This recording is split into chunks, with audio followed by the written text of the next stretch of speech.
Yeah, I think the film talks about family. I was just thinking about traditional and progressive and just what those distinctions are. But anyway, the I feel like yes, it's about sort of the film broadly is about a sense of inclusion and a sense of integration, if you like, and these concepts of otherness and how they work within the family unit, with the families that you have, the families that you choose, and those sort of very fundamental bonds that we all have, is how it seems that the story sort of works in terms of family, I think. Yeah, for sure. I mean, I think many of the characters in this story, we meet them and judge them as such. And the interesting thing I think about this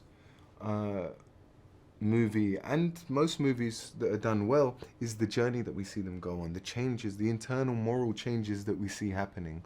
Not everyone has moral shifts, but I think what's interesting is that we meet Connell, Bora, and Maleficent all in a kind of state of flux, a state where none of us know what's going to happen in the future. We all have kind of the same priority but different ways of achieving them, and kind of there's this tension between all of us and even the humans, you know, inside of their family. There's all this kind of friction and dysfunctionality inside of their functionality, and this dynamic just keeps changing throughout the movie. And you know, I think the most powerful part of that is this notion that we can change, and we can change our moral views and outlooks. And you change one person's mind, you can change the world, you know. And I think it's a powerful message. And I think in the end, when you see some of the moral journeys and arcs that people go on in this movie, I think for me, it gave me hope.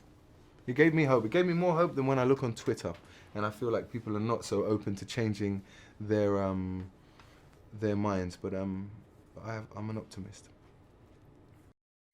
Oh, we have to, right? Yeah, I mean, it does, you know, it does coexist. It's just whether it can coexist in a happier form, you know. Those are, you know, it's the sort of balance that we're trying to figure out. You know, obviously there are always going to be forces in our lives that end up butting up against other forces, you know, other people, other things.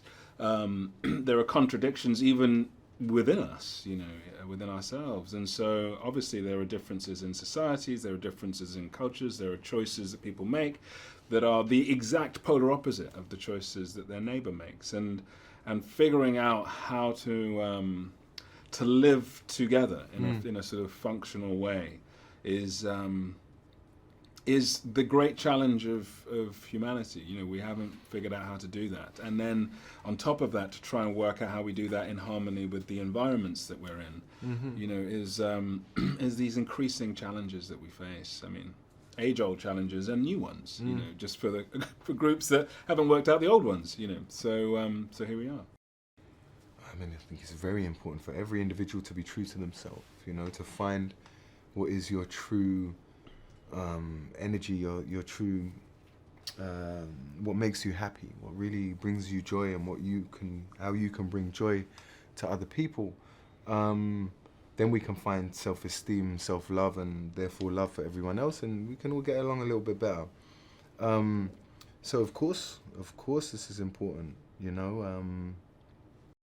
Yeah, and in turn, we should be accepting each other. I think Chiwetel touched on that with his previous answer. You know, we don't have to agree on everything. You know, we don't. I don't know why I looked at you like we don't have to agree on. We don't. But, you know, we don't have to share the same moral codes. We have to have empathy for each other, and we have to respect, or try to respect each other's moral codes as much as we can. And I just think dialogue is how we're going to progress. You know, I like to meet people with opposing views from me. You know, politically, I love conversations with people. I would prefer to speak with someone the opposite end of the political scale to try and understand them, and therefore understand about me and challenge myself. And I think that's what this movie does so well, is it begins to open up these conversations. And what an interesting thing to do, to open up these conversations in elementary schools, in primary schools, you know, for the young people. You know, I love the idea that children and adults can come out of the cinema when they're watching this and have these conversations about inclusiveness, about otherness, about multicultural societies and you know, and welcoming, you know, otherness and the opposite. So I hope that we can help push the needle forwards through this art.